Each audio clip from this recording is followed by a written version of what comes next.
लक्ष्मी, आप लोग को अपने चैनल पर स्वागत करती हूँ।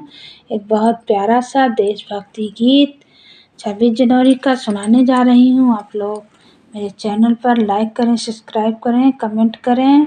कमेंट करके बताइएगा कैसा लगा। तो आइए सुनाते हैं। जय श्री राम। बहुत प्यारा गीत है।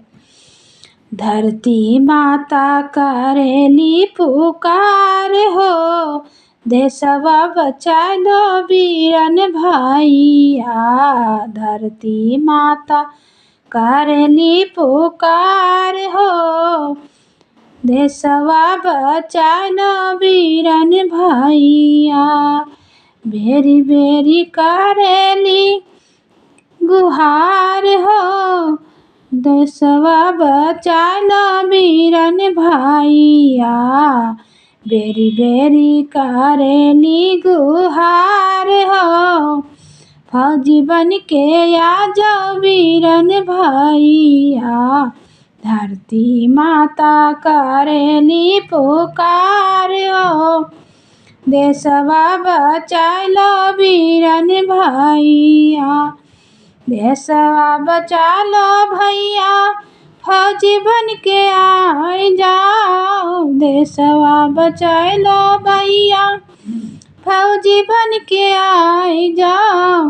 बेरी बेरी करती गोहार हो, फौजी बन के आ जाओ वीरन भैया। धरती मैया करेली पुकार हो, फौजी बन के आ जाओ वीरन भैया। 26 जनवरी के झंडा लहराई हो, 26 जनवरी के झंडा लहराई हो। जय हिंद का नारा लगाई हो, जय हिंद का नारा लगाई हो। कि फौजी बन के आ जाओ वीरन भैया। धरती माता करेली पुकार हो, कि फौजी बन के आ जाओ भाई वीरन भैया। धरती माता करेली पुकार हो, कि फौजी बन के आ जाओ वीरन भैया। फौजी बन के आ जाओ भैया, देशवा बचाए लो। फौजी बन के आ जाओ भैया, देशवा बचाए लो।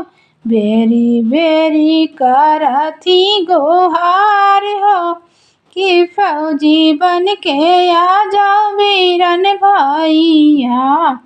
धरती माता करती पुकार हो, कि फौजी बन के आ जाओ वीरन भैया।